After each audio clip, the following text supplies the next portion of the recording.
The why cooperate is because, first of all, we have good relationships with County Fire. And I don't know, if Jose, if you wanted to maybe elaborate on this a little bit more, because I don't want to do it wrong. I think you can really explain why intergovernmental relations is so important, especially in the case for the council. Okay, I'll be glad to. Let me go ahead quickly. What happened was, when they hit the windstorm, it hit that last day of November. I think it was the eve before December 1st. And the winds hit about, what, 10 p.m., Kathy? And our, that night. And our crew, Kathy's crews with the trees crews, came out and immediately started responding. By 8 o'clock the next morning, we were already as a team getting ready to do some damage assessment. We had the council here already, and we actually opened up our EOC, or Emergency Operations Center, in this very room with portable generators because we lost power. And our generator also went out. So we were able to quickly establish and bring in the Sheriff's Department, the Fire Department, which are all contract services that the city receives. We were also able to bring in Athens and West Coast Arborist, which does all of our tree trimming. And we were able to get them quickly. We jumped on it. We didn't want to let time go by, because if we let time go by, somebody else was going to pick them up. So we really made sure that the response that we gave out to the residents, given the direction of the council, which was, let's help the city recover as fast as possible. We can help it make, be a great Christmas or holiday season. The direction was try to get everything cleaned up by December 23rd, which we did. It took a lot of effort, but we were very creative in how we went and approached that. And because we had the service contracts, we were able to delegate those activities and to have multiple trucks, multiple crews come in and augment the services that we were providing. So we as staff and the council became board of directors rather than the people actually having to do the work. And it's actually a better position to be in, because then you can manage. Because if you have to switch hats and instead of being a manager, you have to become the person that does the work, then nobody's directing the worker. And I think that was one of the major changes that you saw, is in the way that we approached that it was very well organized. We had a good response. The Sheriff's Department was able to bring the explorers from other cities. So they call those resources. We wouldn't have been able to do that as a city if we had our police department, because everybody else was going to be busy doing. So we couldn't ask Arcadia for somebody because they were in the same predicament as they were.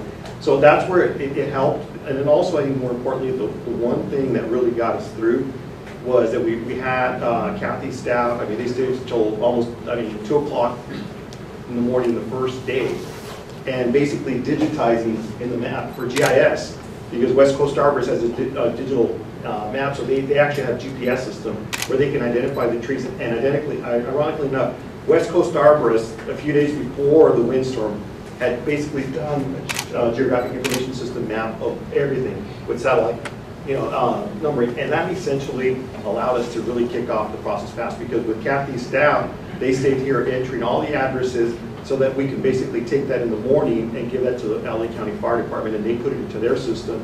So they were able to basically deploy the inmate crew, and we can call it now, but what it is was the inmate crew. But we basically jumped on it right away. We didn't want, because if we waited a couple hours longer, those resources were being pulled somewhere else. But I think what I found out was how much other people really do care from other agencies about Temple City, and the fact that they were willing to work with us and give us first dibs at some of the services that we probably wouldn't have been able to get as a full service city. Because we're not even talking with other agencies. So that was immensely critical. So I think that was one of the important things. And being able to start getting the message out to the community. You talk about the windstorm with the news media and with Brian and staff basically working. It was a 24/7 operation. We basically operated for the first week until the power was restored, and a few days after, and then we just continued to operate, working with Athens and with West Coast Arborist to continue to do the cleanup. The other thing we did was we actually read our contract, and with Athens disposal, to find out how we can basically dispose of the debris. Since it was green waste, we have green waste containers at the city yard. So what we decided to do strategically was, because we have our own services, we basically took all the green waste. Yes, you saw a big pile at the city yard, but it was not in your streets. And then Athens was able to take that as part of their regular work. So that really diminished the cost for us. So again, if you really utilize your contracts carefully, you can avoid upwards of $160,000 in fees. So that instance is a very, very much a winner for us. So that's why for the contract model, if you have a good team to implement and a council to lead you and facilitate the process, it could really make a huge difference in how fast you can respond. Yes, sir, I saw a hand up. So. You look at the map, the city map. How does it electricity cover the whole city? Or it was basically, it was on Live Oak Avenue. We had 14 power poles that went out, and that was the main power source for 75% of the city. Does it affect 100%? 75%. Because I live by Sam's Club, we didn't have power outage. Until after, well, there were some areas that didn't have power for a whole week. Because I don't know if maybe that part belongs to, is running the power from the irrigation. They were all Edison, so. The mayor lived in that area at the time. Yeah. All right, so that's all. Quick question, please. What could you have done differently to get federal funding back?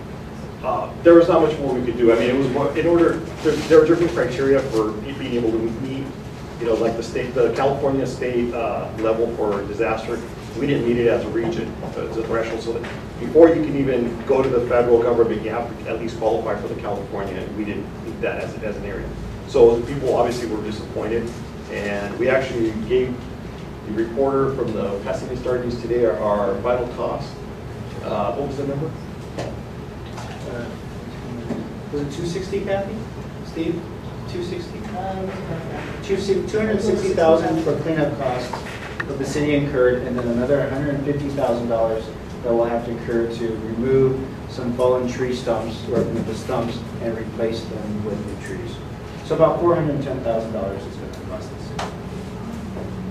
Well, I just want to make a comment. I really want to thank you guys for doing such an exceptionally good job during that time. It's really just 24/7. I understand when I call, they're telling me that, oh, we're here 24 hours. If you have any need, call us. And also, I've received email for these updates. Yeah, even though my house had the power outage for 5 full days, but it was really, I really appreciate it very much. No, thank you. No, thank you for allowing us to serve you. It was our pleasure. I think everybody, I think, like to think that we would like to treat you as if you were our family, which you are.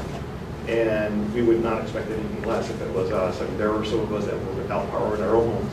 But we were here because it was important for us to organize. So it was a full team effort. I mean, the council, staff, everybody really stepped up. Our contractors, or the county fire department, unbelievable resources, how fast they were able to get us through. In one day, they took down over 500 trees, 600 trees that with the inmate crew. So that was the biggest step. I mean, once we got the roadway cleared, we were able to start to clean up, and that's what really held up a lot of the other cities, was that they were not able to do that critical task item, and it basically took them longer. So, anyways, no, you're welcome. Thank you. Yes, sir. Just want to add some.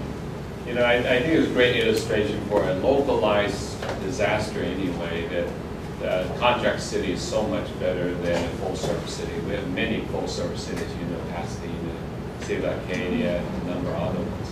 I mean, they look to their own public works crew to do the cleanup first, but yet we can leverage the County of Los Angeles. So we have lots of people here. So, great illustration. I guarantee you that this isn't a set-up question, but every day I pick up the paper and I see where almost every city is in trouble. In other words, I pick up the paper today and I see where Duarte is cutting programs. They're $700,000 short, small reserves, and I'm wondering, the simple question is, how does Temple City do it? In other words, the lights are on, the heat is on, the air conditioning's on, the roads are great. I live in San Gabriel, even though it's the unincorporated area. If I drive in San Gabriel, I feel like I need a front end realignment, on my car. So how do you maintain the streets and do everything you do and still maintain a reserve at the end? I mean, it's incredible. How do you do it? And every other city is faltering. Careful money management. I think you have a good council that really watches out for how we spend the money and what we use it for, as a sign of trust, last year the council actually gave us about $800,000 from the reserve to basically invest in upgrading our technology, which was very woeful. Before the windstorm, a few months before, another example, had the windstorm hit a few months before, we really would have been in trouble because everybody was on cell phones. And guess what? Power went out, cell phone stations went out, everything, no cell service. So we would have been in a little hurt, but because the council had appropriated the funding and given us the capacity, we actually established our radio system with two-way radios throughout the city, and that was critical for us because we were able to send staff out there, wee hours of the night and the morning, and be able to go reconnaissance right away, real time, and not have to rely on people coming back and forth. So doing that really allowed us to do that, and that was critical. I could even go back. I've lived in the city since 28 years, something like that. I think to answer Jerry's question, that the previous councils were very, very conservative financially, and so they ended up building a reserve. But they were also very prudent. You talk about the streets and everything. We have a program where it's every 4 years we slurry seal the streets. They come through and they just put a top coating on there, which is, it's a preventive maintenance program. So if you spend some money on preventive maintenance, you don't end up with these huge problems down the road.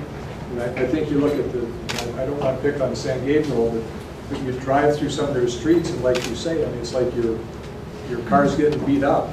And what they didn't do, and I don't know why, but they didn't spend the money to do the preventive maintenance. So therefore the streets deteriorated and they got worse. And once they get worse, instead of spending $5,000 to fix them, you got to spend $500,000 to fix them. And that eats up any money that you have. And I think same with the trees. We've had a fairly aggressive tree maintenance program. And so there's just a lot of little things I think the city did over the years and did it well. And they had a reserve. They were very conservative. And that came in handy to where we are today. And I think we're, the council today is very cognizant of what was given to us and how we move forward. We just adopted a reserve policy last meeting, the meeting before. It'll come back in second reading. Yeah, and that basically set aside, what we put, $10 million? I forgot the number total, but there's a line item for each. I think the emergency situations being one of them. I forgot all the 4 categories. Yeah, so anyhow. That's the next session. That will be the, okay. Tracy's thunder. I just want to add one that I also think that the contract city model is at least one of the ways to deal with that. While it may not be the answer necessarily, you mentioned about City of Duarte, but if you casually look at most of the full service cities, they have their own police, they have their fire, their own public works. They have to have, they own everything, and it ends up costing them a lot. And then our model of contract city, and it's funny that a lot of people ask us, how come you're always hiring consultants, you're always hiring contracts? Why don't you do it yourself? Why don't you ask city staff to do it? Well, we want to keep city staff to just minimal, the most essential facilities. And we'll farm out and take advantage of the contract city model. And I think that really helps us in maintaining our budget and doing a lot more with less. I think the other thing that helps also is the quality of staff we have. Well, we have, we try to minimize the staff we have. It's important that the people we have, Steve Masseur, Brian, Tracy, Jose, the different people that come in, and Kathy, I'll leave you out. You're a long time. Kathy's the person that's been here a long time, but it's the skills of these people that carry us through on this contract city model. You can't bring a rookie in and manage this stuff really well unless you've got some experience. And I will give credit to the staff. We talked about the windstorm. When the windstorm occurred, that was the first time that the team of Jose and Brian and Steve and all these players, it was really the first time they came together as a team to deal with a disaster. But they all came with experience from previous jobs, from previous times in their career. So they brought a great wealth of knowledge and information with them. And the challenge we had for the first 12 hours was putting that team together. And I think once the team started gelling and everybody realized what the strength was and what the skills of everybody was, that thing started to come together. So, you know, there's criticism a lot of times, like, why are you paying people so much money to do this? It's very important to have good people into these few key jobs that we have, so that we have the skills to do the contract cities model. And that's how it works best. Just as an interesting note, real quick, because I've worked with some other full service cities before, and I was completely shocked that through the contract model when I first got here 3 years ago almost, the cost just for the police department was a third of what your regular police department would be. So it was, we paid $3 million for public safety here for the sheriffs. In my previous life, 3 years ago, it was $9 million for a department of 36 officers. So huge, huge difference in overhead. I'll let you continue. Well, on that note, when we're talking about, for instance, leveraging resources to address larger issues, yes, we had connections with the county, even with Southern California. We built those connections so they'd be able to deploy their resources out here sooner. But another reason why cities need to start cooperating better is because, especially in Southern California, not everything is regional now. You know, when you talk about air quality is just not good in Temple City and it's smoggy around Temple City. We have to look at that. There are unfunded mandates that the state's telling us now to do with stormwater, with air quality, with even just doing, making certain payments to the state. We need to start communicating. We're doing that. We're communicating with other cities to see what are the best models out there. You know, we don't have money to hire lobbyists, but if we're part of an organization, we'll use their lobbyists to see what kind of information we're getting from the state legislature on things. You know, when you're looking at just some tangibles in the community, we have a great partnership with Temple City Unified School District. We pay them $27,000 a year to use their facilities. Now, someone will say $27,000. We use our facilities to host our after-school program, which is hugely successful. And is it better to pay $27,000 a year to rent their facilities, or would it be something where we have to build a facility for $27 million and then keep it up? So it's looking at a different way of how you still provide the services without incurring the greatest debt. It's just looking at how you better manage that. The other thing that you'll see is that regionalism that really creates vehicles for funding. Rosemead Boulevard, we just got $3.5 million in grant funding because we looked at Rosemead Boulevard as a regional project. Rosemead Boulevard doesn't stop and end in Temple City. It goes beyond our borders. And so we were able to apply for $3.5 million because now Rosemead Boulevard is going to be the regional draw for the community. Right now, if you look at Temple City and you drive down Rosemead Boulevard, and this is my opinion, I'm sure everybody has a different opinion, I don't even know when I'm in Temple City. It kind of just feels like a blend of asphalt. So, you know, when we went and asked for money, when we did a joint application, we got $3.5 million. Now you're going to see bike lanes. That's going to feed into the larger regional bike plan. You're going to start seeing more green. That's going to feed into what other cities are doing. And in fact, because we're doing our improvements for Rosemead Boulevard, now the city of Rosemead is going to be ramping up their portion of the project soon. So it's good that everybody talks, because everybody can leverage talent, resources, expertise. And in fact, the best cities out there that you're seeing are those that really know how to reach out and work with other communities. So that's it. That concludes my presentation. If anyone has any questions, I know it was a lot that I threw at you, but feel free to please ask questions. Yes, sir. I have a question. You know, I've been here for 33 years, you know, my life, basically. And I know that like personnel change, and over time, things change. And this administration and the council has been one of the best I've ever seen in Temple City. But in future, as people change, what are the checks and balances of the government, of the local government? Checks and balances in a way of... Well, like if someone has a concern, you know, of something's going on, or if you know, God forbid, we have like the previous council again, where they went to did some illegal activity. What are the checks and balances that the community Well, that's a great question, and I'm going to defer that to Tom Travis and Vince Yu and Councilmember Bloom, because I think they can really answer that. I'll start, and Tom and Carl, please help me with that. I mean, I'm one of the citizens just like you, living in the city.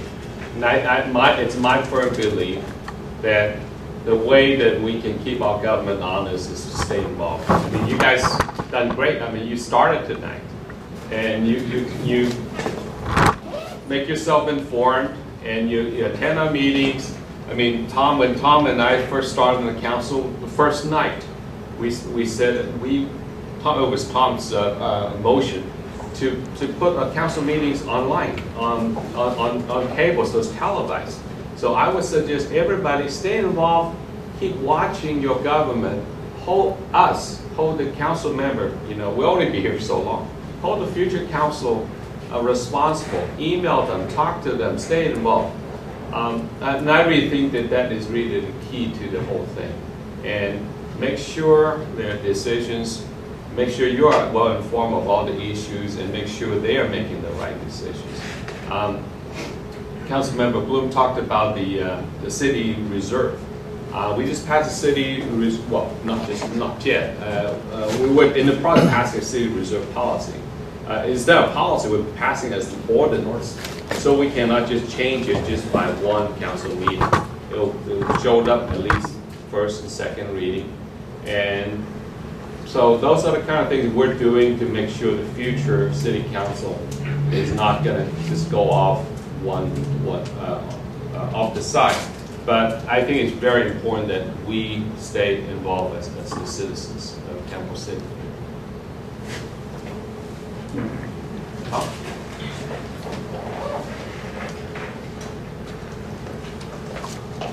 Thank you. It's been sitting back there quietly up to this point and enjoying. How about a hand for?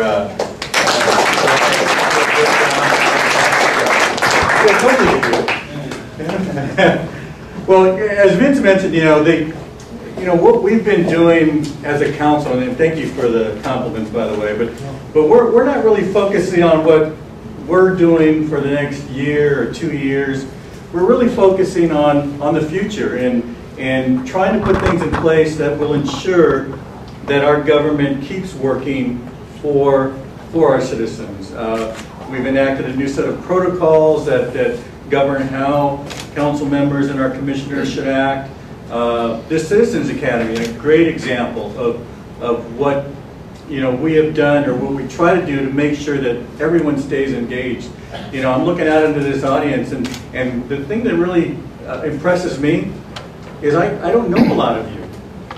And what I mean by that is that this is great to see people that we haven't seen before coming to these things. I mean, that's what it's all about. This is our future. And we don't have the same people over and over and over again. So those things are all kind of built into the system. These types of programs, getting involved in the commissions, all the things that were mentioned tonight. So it's I talked with Jose about this, and we talked about this all before, and that is, it's not, the biggest compliment I think that you can have as an elected official, or what you do, is how you leave things, okay? Because we're not going to be around forever. As you saw, we have term limits, okay? So there is going to be new people coming in, and we want to make sure that we leave that so that the people who come in can say, you know what? We don't really need to do a whole lot. It's there already, and we just need to continue on with that. And so as we build that system, as we get better and better at it, and our commissioners help us as well, people like yourselves, it's going to keep going. And you guys are part of history. I don't know if you realized that tonight, but there's only going to be a first Citizens Academy, and you're part of it. So thank you very much for coming out, and I know you're going to enjoy it. Yes. And actually, you hit on something, Todd, and I think you're maybe looking for some specifics of how we're safeguarding.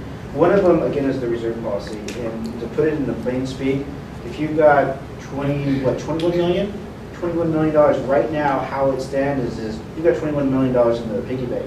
And if you had a council one night that decided to spend all the $21 million, boom, it's gone. because there isn't a reserve policy. But what the reserve policy does is it makes sure that you're always going to have enough money in the bank to make sure that you can still pay payroll, and maybe we don't get a tax disbursement, or to make sure that we have enough adequate funds for emergency preparedness. What it does is it really if you look at the money, the piggy bank like a piece of pie, it carves out pieces of pies for money for what they can be used for. So that way we don't have misuses of money. As for the council protocols, which we would be happy to email that to you, it basically says what you can and can't do from an ethics standpoint. And Tom, if you could give some like tangibles, like. Well, as you know, Vince and I, when we were running for election, one of the big issues back then was transparency. People didn't know what was going on. Unless you came to a council meeting, you really didn't know what was going on. And so what we've tried to do is change that idea of thinking. Vince mentioned, televising our meetings, making sure that things are available to our public, upgrading our websites, things like that. But we did enact, one of the things that the council did enact a couple of years ago was a new set of protocols or rules of ethics. As you know, all politicians are bound by rules of ethics just by state law. Unfortunately, not many of them follow that rules of ethics, as we know and seen in the news the last couple of years. But what we've done is we've kind of ramped that up a little bit, and we've stated in our protocols, and you can download them, they're on our website. You'll see such things that govern how we interact with each other, how we need to be respectful to each other.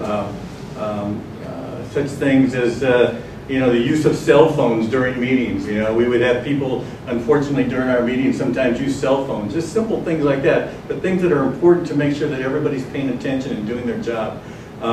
We talk about things such as if a council member does get out of line or a commissioner gets out of line, how we go about censoring them or making sure that they do stay in line and they do things that are good for the city, not just themselves individually. We talked about taking contributions, campaign contributions. That's one of the big issues. Take a contribution from somebody and then you're asked to vote on that same issue. There's some conflicts of interest. So we address all those different things. And I was so pleased that we all bought into that and we all live it every day. So it's, I think it's important. One of the things we had to do is we had to earn that trust back, I think, from our citizens.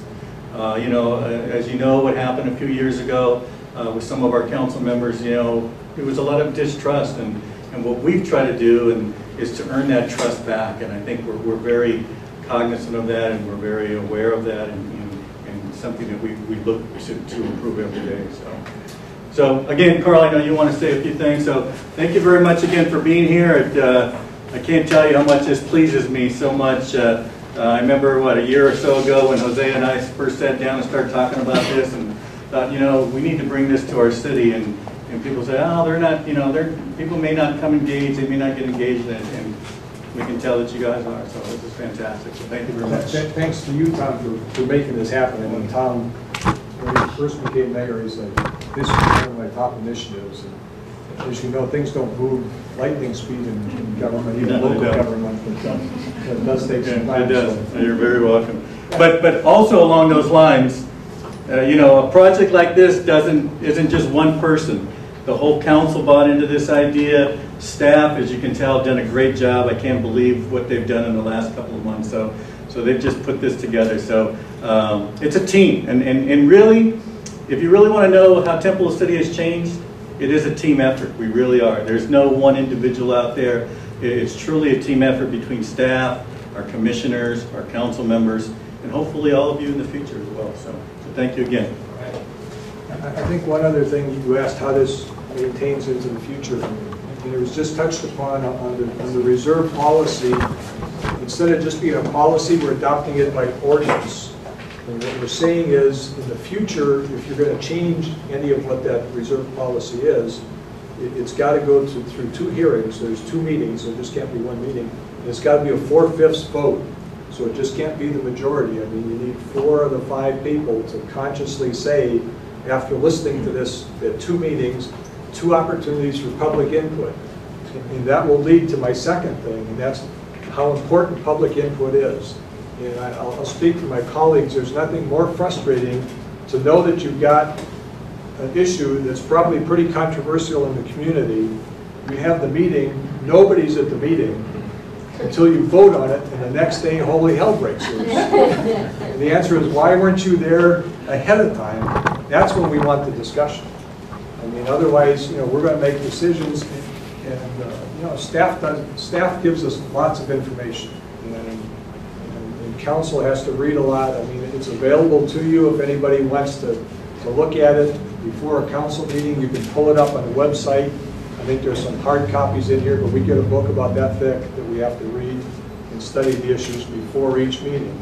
So there's a lot of information we have, but what we don't have a lot of time is the feedback from people like you. And we really appreciate it. And don't feel bad if you come up and you pound the table and you want something to go one way and we vote a different way. It may be just the amount of information, but we do want your input. I mean, as the mayor said, as Vince says, citizen participation is what makes good communities. I mean, the city of Bell had their problems. I mean, there was no engagement by anybody, hardly anybody in the city. So therefore, their government could do whatever they wanted. So the accountability is extremely important. And you need to hold us accountable, but the flip side is you need to hold us accountable. I mean, you have to give us the input, and you need to be engaged. And when we want to fill commission seats, we want volunteers, and our city runs with a lot of volunteers. So even though you're not appointed to a commission or you're not involved officially in something, I mean, there are a lot of ways to be involved. I mean, the Chamber of Commerce is here. There's all kinds of organizations around town, the Kiwanis Club, and they all play a role in this community, building this community pride, the network of what it takes to be a great community. I mean, and I'll highlight JerryJambazian. I mean, what Jerry does with his photography around town at all the events, I mean, it really helps us understand. You go to the Chamber's website, you can download thousands of pictures of what's going on in town. And I mean, that creates the opportunity for you to understand what's going on, but also to see other people that are involved. And to me, that's what makes us a great community. That's what we do. So we're trying to do all those things. We're trying to keep it. This keeps triggering other stuff to what you just said. Jerry not just take pictures of what's happening in the city, but he comes to our meetings and he always speaks up. He'll tell us when things are out of line or whatever. That's what we hope that all of you would do. Come to our meetings, come to commission meetings. We have made available a lot of the information, as a matter of most of the information. I dare say everything the city council member gets, you can get online. The city manager's report, the salaries, the organization chart, the city budgets. I mean, you can see how much people are making and what we spend on each and every item. Obviously, it's the agendas, the meeting minutes. You can really keep yourself well informed as to how the decisions are made. And that's how I would say if the Bell citizens had been given that opportunity, I mean, they would have known how the city is spending its money on, a lot of people's salary. I mean, we just have a discussion on actually council members' salary a week ago. Go back and look at our meeting minutes and tell us what you think. And the best part about that is that you can also, vote at the poll next time if you agree or disagree with what we do, and stay involved. I think that's the main thing. Okay, Mayor, if I may, I actually pulled up on Technology's Great, and I apologize for not having the information earlier. Somebody asked a question about the reserve policy, the $21 million reserve that we have. And actually, there are several accounts that we have. I'm going to read it. You can go online and get the staff report from the May 15th council meeting, and it'll come back at the June 5th council meeting for a second reading because it was a first reading at the May 15th. So here, you can consider these, I guess, different line items for a piggy bank. Of the $21 million, $1 million is to be set aside for, it's being proposed for emergency and disasters. $2 million for liquidity, meaning that's cash on hand to operate the city. And then also local economic uncertainty funds at $500,000, meaning that if we lose the Kmart and we lose some sales tax, we were able to backfill that. So we don't have to basically cut back. I think Mr. JerryJambazian was asking how we do it. Well, we're trying to put safeguards in so that we have buffers rather than cutting it things to the bone and then worrying about it later, which doesn't work. And that's why I think some other cities are hurting more so. And I think the other thing that's important is that the council is going to have to vote on these by a 4/5 vote to be able to make changes. I think those are the things that we were talking about before, to put safeguards so that, you know, nothing happens with the reserve that we have. But the other items that are identified are fleet management, which is vehicles, and I think this is $400,000 that's being proposed in the reserve. Facilities management, which is facilities replacement. It could be a replacement of Live Oak Park. That's $4 million of the reserve. Technology replacement, $200,000. Economic development activities, $8 million. And that could be for property acquisition, that could be for business assistance, whatever. And then also for one-time opportunities, $4.6 million. So that is the gist of the $21 million that's being proposed. So that's how we're trying to be good stewards of the resources that we were given. But by the same token, I think what the council and I firmly believe in is that if we know better, we already know what happened here. I think the worst case scenario would have been had somebody given $20 million to the developer, you would have been left with nothing as a community, which is possible. It happens in a lot of other communities. So I think having that experience, we were able to say, you know what, we have the ability as a team coming together to put some of these safeguards and to let the community give us their feedback through the process. And I think I would rather err on the side of making a recommendation. And if the council wants to approve it, that's great. If they don't, that's okay, because I know that in my heart at the end of the day, it's the best recommendation I can give them. And I think I have to be very grateful and thankful for the council. We actually took about 8 months to a year to really vet this thing out, because it's really hard. You're trying to think how things are going to work out in the future. You want to make sure that whatever you leave in place isn't going to basically cause problems down the road for someone else. And I think we really took all that into consideration and really went around and around for a year. And although we would have liked to have done it immediately, I think we would have been foolish to have done that, because the experience from the windstorm gave us a lot more feedback and also perspective on what the needs were and what we were doing. So that's essentially the update on that. If you'd like to go online, it's on the May 12th or 15th meeting, sorry, or the last council meeting. So it'll keep coming up at the June 5th meeting. So if you'd like to come in and comment, if you think that some of those numbers are low, or if you'd like to change them, that's a good opportunity for you to come and give us that feedback as well. All right, thank you. Yes, sir. Is that $21 million reserved for this upcoming fiscal year? It's what we have, yes. So it's for 1 year reserve, or? It does, it's an ongoing reserve that we have. And how different is that from the 35 million? 35 million is all of their funding sources as well. So we get other special funds from outside agencies, as Brian was mentioning. We get money from the county, or for Metro, for different funding agencies, their quality district. So those are all the funding aggregate. For the general fund, which is the one that the city has the most discretion over, is the 21 million. When you dip in the 35 million? What's that? If you need the 35 million, when you Actually, go? we'll have those discussions. That's for the next session. Next session, all about money. So those are great questions. In fact, Yeah, so how we if can you come in with figure some out good how to ones. develop that program. Oh, yeah. Yeah, we gave him the questions to ask. Oh, okay. Yeah, I have a question. Since there are 90% residential within the city, and the revenue comes from the residential, right? Correct. Did the city look into acquiring unincorporated areas around the city? I think that issue was explored years ago. Jerry could probably address that, since you were probably involved in one of the efforts, weren't you? Yes. Stand up and face the crowd. And we'll put the camera against you. Well, there were several spheres of influence that the city tried to negotiate with the county. And in a few areas, they wanted to incorporate into the city. Some other areas they didn't. If they were going to lose some tax revenue, they weren't going to give it up so easily. So it just did not work out. In my personal case, I've been in my house 41 years now. Probably 35 years ago, I tried to start to incorporate my street into Temple City, and I was met with a lot of resistance because people were able to park their RVs on the street where they can't do that in Temple City. And quite frankly, it made a difference. That wouldn't make a difference so much now, but some pockets wanted to, some pockets didn't. So they decided that they met the requirements of the county that said you had to go out and find out about these people, whether they want to come in or not, and they didn't, in the most cases.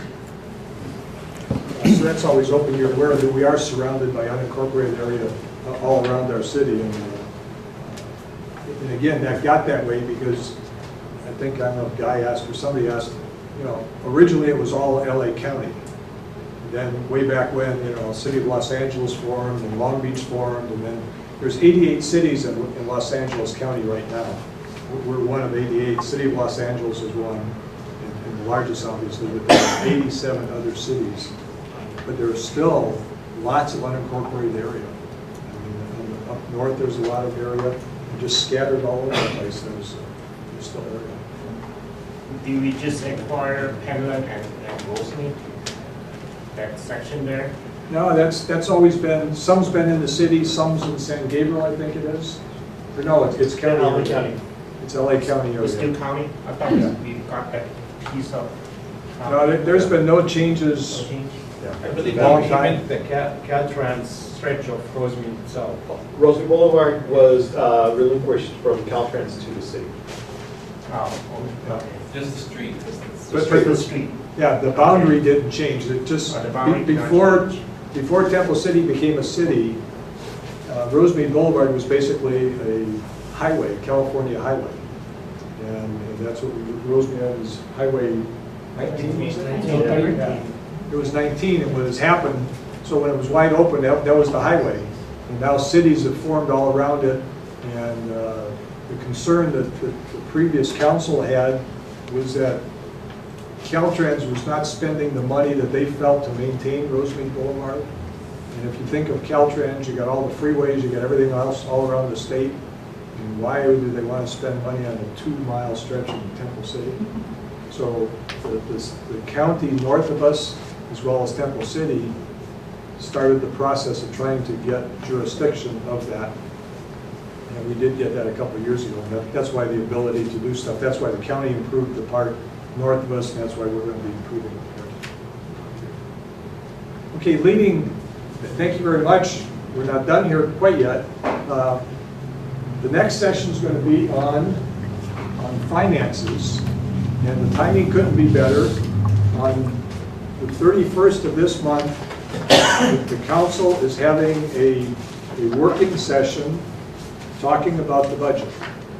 So you're welcome, whenever the council meets, whenever all 5 of us meet, it's got to be a public meeting, it's announced, you're welcome to attend.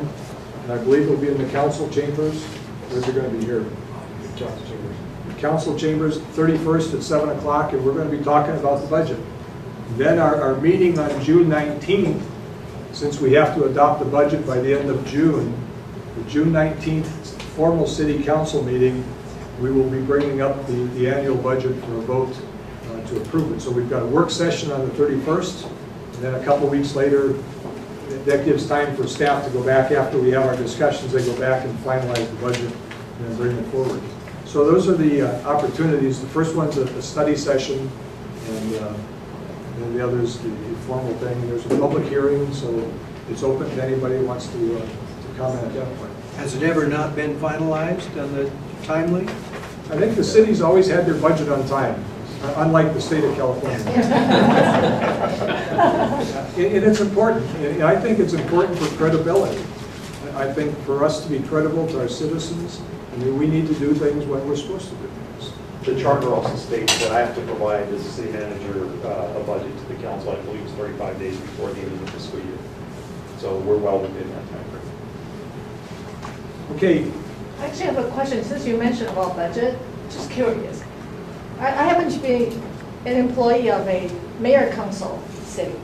So every time when we have a budget, approaching the budgeting time, the mayor is always talking about the Wall Street, because I think we borrow a lot of money from Wall Street. Does Temple City do that?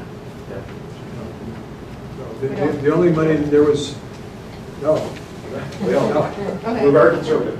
Okay. Yeah, so we're very conservative that way. The only time you would want to do that is if you're bonding for something, where you sell a bond. And the purpose for selling a bond is you need you need cash up front, then you're going to pay it off over time. It's usually just for real major construction stuff. So we don't have any rating issues, credit rating No, issues? no, no, no. No, none whatsoever. I mean, we're a very conservative city. That's why we are where we are. Okay, so the next session will be here on June 7th. We'll be in this room at 7 o'clock. It'll be on city finance. Our finance director, administrative services director will be here and run that meeting. But there's no such thing as a free lunch, so you get an assignment. Being part of the academy, and it will be due on August 16th. Okay, so every one of you has to go out. You've got to take 10 pictures. Jerry, I know you'll just go to the file before. 180,000. 180,000 pictures. But we want everybody to go out. Take 10 out of those. Yeah. Can we use yours? Yeah, you have to narrow this down to 10. And your favorites. What we want you to do is take pictures of 5 things you like about Temple City and 5 things you don't like about Temple City. Is that for pictures or just? It's got to be pictures. Because what we're going to want to do, we're going to bring them in. Yeah, I guess if you do electronically, you can email them to Brian once you get them. But we'd like to post them, once we get them here. So you don't have to wait till August 13th or 16th. You go out this next couple weeks and you take a couple pictures, bring them in. We'd like to start posting those pictures. But it'll get you to start thinking about Temple City, and what's good about us and what's not so good about us. Are the 3 items related? Must the 10 things be 5 you like and 5 you don't, or they're Yes. not related? Okay. Yes. There's 10 total. 5 here, 5 there. But if you're like Jerry and you want to send more in, but think about it. I mean, you'll start opening your eyes to stuff going on in town here. Do they have to be current ones? I mean, ones that you just saw, or can they be from the past? It's your call. We'd like to see what you're thinking. Yeah, that's what we're after, is getting your input. Steve? I might add, if you do get pictures to us sooner, we can start incorporating that into some of our sessions of things that you like and don't like. We can start thinking about that if you send us your pictures before then. And what we'll be doing after this meeting is setting up an e-listserv so that we can start sending you some of the follow-up information, as well as we'll be setting up a site where you can download your photos too, to make it easier. And I don't mean use your pictures in our presentations, but just use the ideas. Do we see something that you talk about you like or don't like, we can talk about it in our sessions. But if you don't mind us using your pictures, we can do that too. Yeah. So you have a book. This book is yours. I'd suggest putting your name on it. Bring it back with you each time. We'll be providing information. There'll be information each session. We'll give you some copies. I think the information you got tonight was, I think you got the city charter. You got a sheet of all facts and figures, all kinds of stuff about Temple City that you probably never even thought about before. And what else is in the book? Anyhow, that's it. So I suggest you read those. I mean, read the charter.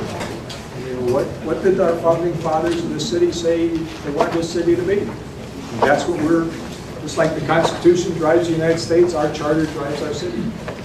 I have a question on the council, so I just wonder if, looking at the map, I'm just curious how those 5 council members live in the... Where do the council members because live? the question is, does the current council represent all the areas or whatever of the city? Well, let's see, I know one council member lives here, one lives here, one lives about here, one lives here, one lives here. Yeah, I'm thinking of why the city is not dividing the city into 5 districts. So each district will probably because it's a small enough city. The city's decided that they'll elect their council people at large. One model is to break it into districts.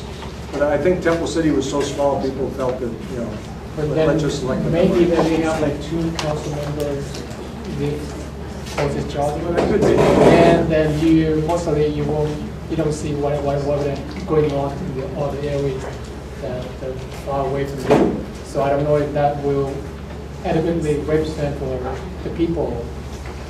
Yeah, I guess I would agree with you if it was like the city of Los Angeles, where it's a huge city. But this is a small enough city, I'd say every member of the council is around this city, you know, quite a bit.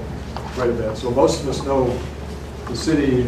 Yeah, and we really see that we represent everyone here, and not just one small section of the city. So there's really no need for that, at least in our opinion. So we talked about it a little bit. We even talked about at one time whether or not with appointment of commissioners, whether each of us should, you know, but each of us should get appoint one person. But we all decided that since we're representing the entire city, the entire city council should decide on that. So, I mean, you'll find cities that do have districts. You're going to find city council member appointed their own commissioners, but we didn't see the need. Okay, with that, you may want to formally close the meeting.